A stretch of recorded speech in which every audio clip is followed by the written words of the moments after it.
Hello, my name is Melissa Popiel. I'm the coordinator of HIV and Episodic Disabilities Initiatives with the Canadian Working Group on HIV and Rehabilitation. Welcome to the job development video for people living with HIV. And I'm Dana Sherrick, a job developer with Employment Action, a return to work program, part of AIDS Committee of Toronto. Many people are either looking to return to work or to find employment for the first time who are living with HIV. There are a number of factors to consider as you go through this process. There are several steps to finding and keeping a job. Many people living with HIV would like to re-enter the workforce or to enter the workforce for the first time, but haven't actually considered what type of job they would like. Have you ever tried to visualize what that dream job might look like? What type of environment would you work in? Who would you work with? What are these factors that you would like to consider that would be part of your optimal work environment? This video will provide introductory information on how to improve your chances of finding and getting a job that you want. We will discuss in detail a few of these points, including job readiness, deciding where you fit in, networking, the hidden job market, and how to maintain your contacts. It will include tips and hints that you can apply now as you are going through your job search. There will also be references provided for additional information for those who are looking for that opportunity to go back to work. Dana, what are the most important things to consider in deciding to go back to work? Melissa, that's an excellent question.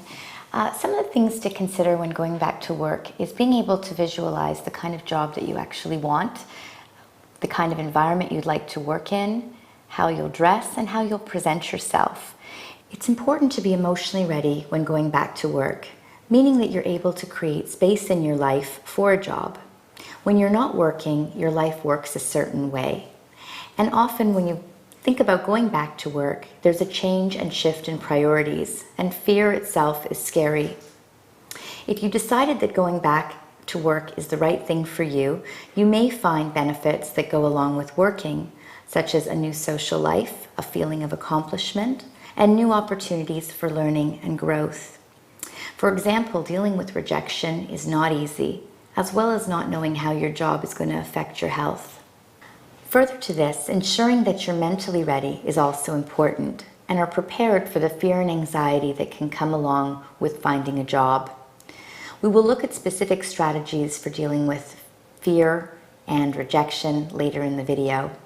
Finding a job is a trial and error process. Ask yourself how comfortable you are right now with taking risks, and it's also important to realize that there's no perfect time to find a job.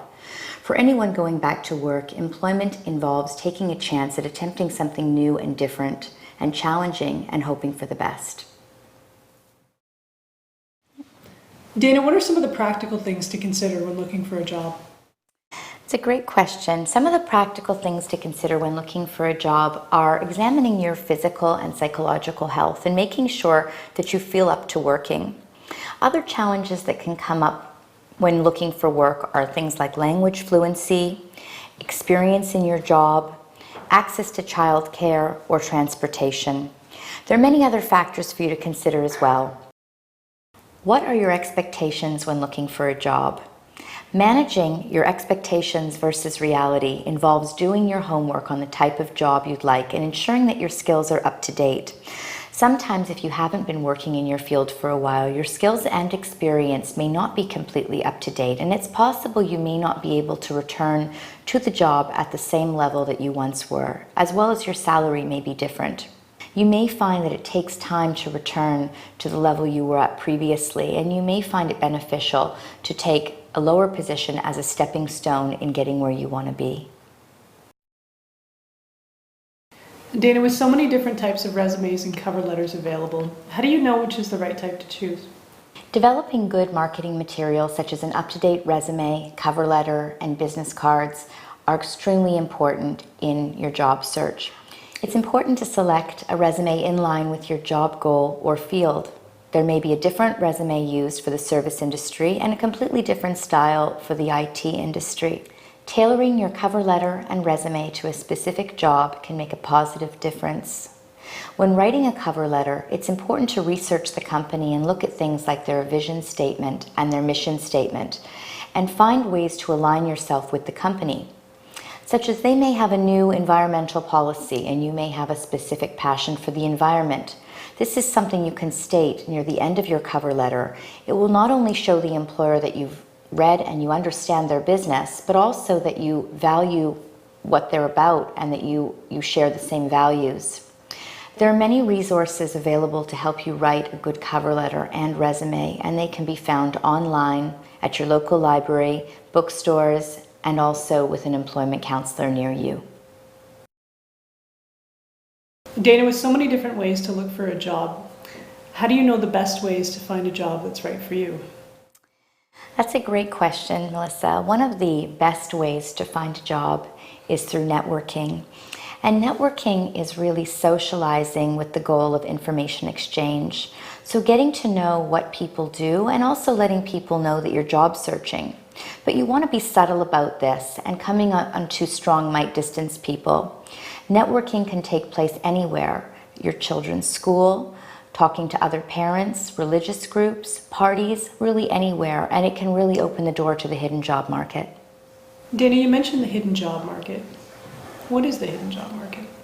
Well, according to CNN, over 80% of today's jobs are never advertised and are found through the hidden job market. And the hidden job market really is the jobs that are never posted. They're jobs that you are able to find through people you know, contacts, networking, but not through jobs that are actually advertised. In my experience, Dana, the hidden job market really works. All the jobs that I've ever had, except one, I found through the hidden job market. And these have come through volunteer experiences that I've had, through student mentorship, and through networking that I've done. And it's a really, really powerful way to find positions that are a good fit for you, and often with people that you're comfortable with. Absolutely, that's very powerful. And another great way to make a contact with a company that you have absolutely no connection to is through an information interview. And information interviews can be your best friend when job searching. It is becoming a more popular and accepted way to network. An information interview involves finding an organization that you would be interested in working in, and finding a specific department or a specific person and asking if you can meet with them to learn more about the organization. You don't want to take too much of their time, and you may just want to prepare a few questions to find out the kind of opportunities that come up at that organization, what the process is, and generally it's a way to build a connection and to network. Now, you don't want to bring your resume to an information interview, but you do want to get a business card from the person you're meeting with. So you can follow up with an email and stay in touch, and that can build a really great connection as well. I've heard that some employers are now using social network websites to review potential candidates for a job. What suggestions do you have about social networking and looking for a job? It's a great point, actually. Social networking can be a real friend to you when you're job searching. Sites like Facebook, LinkedIn, and even Twitter are a great way to stay connected to a vast number of people that you wouldn't otherwise be in contact with. People that you went to school with, people from your past. Social media, though, also has the potential to affect your reputation. So just be careful what kind of information you're going to put on your profile, and make sure that it's maybe as clean as possible. Employers have been known to check out Facebook. So social networking also gives you an opportunity to actually create the persona that you want people to see, and a profile is a way to do that. Now, with so much competition, what can you do to really set yourself apart as a candidate for a job? Well, I think it's important to remember that everyone has something about them that sets them apart and makes them unique. And remembering sort of what makes you special. We often forget our talents, but we all have them, and we all possess strengths that others don't. One way to set yourself apart is to develop marketing materials such as a good cover letter and resume, and be able to outline your strengths. On a resume, that might be through a highlights of qualifications, and in a cover letter it may be in just a paragraph talking about your experience and your strengths. But it's important to be able to know what your strengths are and actually let people know about that too. So with these contacts that are made, what can you do to help retain them and use them in the future? According to a recent article, most people change jobs 5 to 7 times over the course of their working career. So if you can develop a what's next mentality when meeting contacts and have in the back of your mind considering the future and how people can help you grow and work together, this can really help you. It's also about thinking what you can do to help others at the same time. Be conscious of who you meet and how you may be able to work together and help each other in the future. This is a way of thinking that has the potential to find you a job, but also to change your life. And it's very much about being open and receptive to opportunities and people that come your way. In addition to networking, there are also other places to look for a job, such as in-person, job banks, newspapers, and online. Great. Thanks, Yeah. Dana. Dana, you talked previously about how to make networking contacts. What suggestions do you have about keeping those contacts in the long term? That's a really great question. I think it's about having a where do you want to go next attitude and taking the lead in making follow-up contacts. In following up with people we meet, we do face the reality of rejection. Maybe they were just being friendly and they don't really want to further contact with us.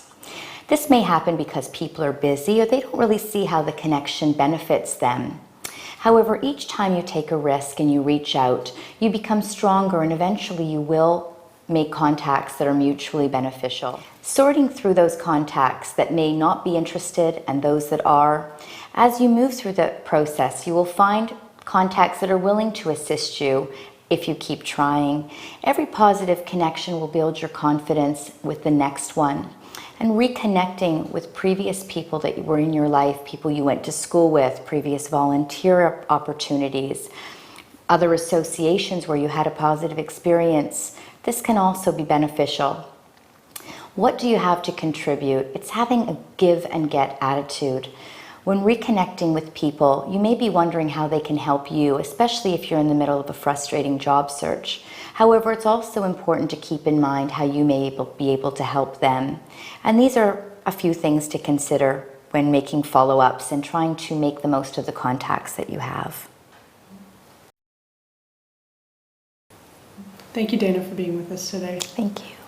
Employment and return to work are never easy things to consider, especially when you're living with HIV, and you provided some really helpful suggestions and tips for viewers. The factors that we have discussed today are especially relevant to people living with HIV and have been carefully considered. If you have additional questions or are looking for more information, please see the following. You can go to the Employment Action website at www.employmentaction.org or see the Episodic Disabilities Employment Network website at www.edencanada.ca.